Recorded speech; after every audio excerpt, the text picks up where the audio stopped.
بيقول لك مره مجموعه من الباحثين كانوا بيدرسوا حوت العنبر، وهم بيدرسوه حصل زلزال. لاحظوا بعد الزلزال ده ان هو بقى لما يطلع على السطح عشان يتنفس بقى يقعد فترات اطول. طب هو ايه العلاقه؟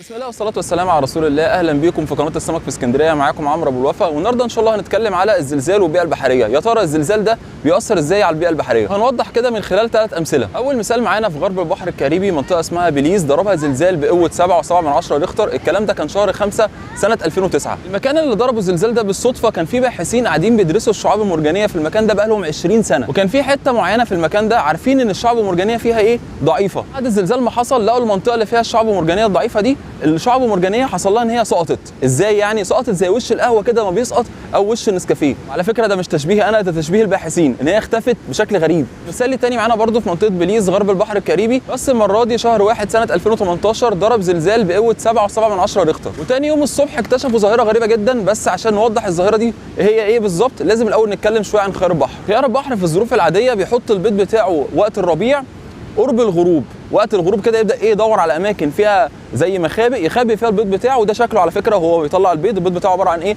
خطوط بيضه كده طويله، ويبدا يخبي البيض وقت الغروب بحيث الدنيا تليل عليه وهو مستخبي، فيبقى في مكان امن بعيد عن المفترسات. لكن لما حصل زلزال شهر 1 2018 ده حصلت حاجه غريبه جدا. لاحظوا ان خيار البحر بدا ان هو يفرغ البيض بتاعه في شهر 1، وده مش ميعاده لان هو اصلا ميعاده في الربيع. حصل التفريغ بعد الزلزال بساعات، يعني مثلا الزلزال كان 9 بالليل وهم بداوا يفرغوا تقريبا قرب الشروق، وده مش ميعاده اصلا المغرب. كمان هو اصلا كان متعود ان هو يخبي البيض بتاعه، لا ما بقاش بيخبيه بقى، تحس ان هو بقى سكرانين وماشيين يرموا البيض بتاعهم في اي حته. طب اللي حصل ده نتيجته ايه؟ نتيجته حاجتين. النتيجه الاولانيه ان البيض اغلبه نزل مش مكتمل، يعني ما ينفعش ان هو يفقس اساسا. الحاجه الثانيه ان البيض بقى في اماكن مكشوفه وبقى عرضه جدا للمفترسات. فاللي حصل ان موسم التزاوج ده بالنسبه لخيار البحر يعتبر كده اتضرب خلاص، هو ما تكسرش الموسم ده. المثال الثالث معانا هو زلزال بقوه 7.8 ريختر ضرب جزيره نيوزيلندا الجنوبيه شهر 11 سنه 2016 في منطقه اسمها كايكورا. منطقة كايكورا وهي كمان ومكانين تانيين على مستوى العالم، هم دول ال3 اماكن وحيدين على مستوى العالم اللي ينفع تراقب منهم حوت العنبر. ليه؟ لان حوت العنبر بيصطاد على اعماق كبيره جدا، وكايكورا دي ذات نفسها في تحت منها وادي بالمنظر اللي احنا شايفينه ده كده، عامل زي ما يكون وادي، مكان كده في حته عاليه وفي حته واطيه شويه. طبعا الوادي ده تحت الميه.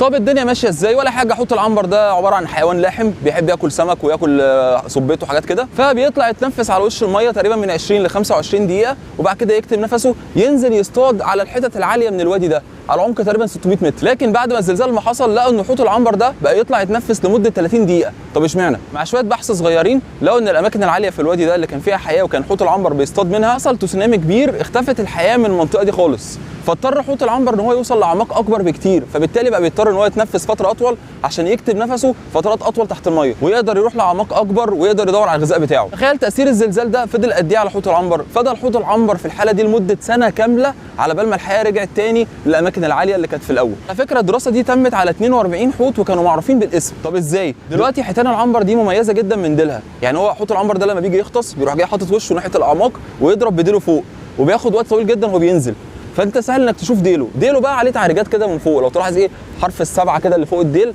ال7 دي معرجه.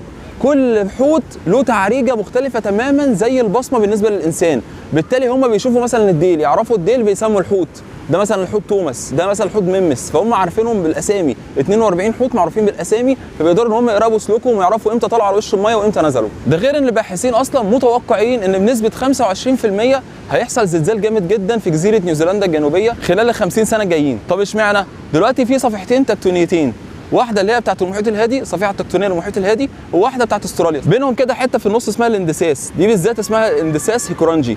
اندساس هيكورانجي ده بقاله من الاف السنين بيرسب جواه حاجه اسمها الكالسايت او كربونات كالسيوم. مشكله الاندساس ده مع الوقت ومع الاف السنين ومع الاحتباس الحراري بدات العمليه دي تبقى اسرع من الاول، بدا الترسيب يبقى اسرع من الاول. مع الوقت ممكن ايه صفيحه منهم تريح على الثانيه سنه، لو ريحت منها على الثانيه سنه دي فيها زلزال 8 ريختر. طبعا العلم قال كلمته لكن لا يعلم الغيب الا الله. في النهايه الزلازل دي من الكوارث الطبيعيه، والكوارث الطبيعيه زي ما بتنهي حياه ربنا سبحانه وتعالى دايما بيجعلها سبب في حياه جديده، وهي دليل على صحه الارض، ان الارض مش شايله في قلبها وساكته، لان النشاط التكتوني مهم جدا للارض. طبعا ربنا يحمينا جميعا ويصبر اهلنا في كل مكان. يا رب المحتوى يكون عجبكم، ما تنسوش تشتركوا في القناه وصلوا على النبي صلي.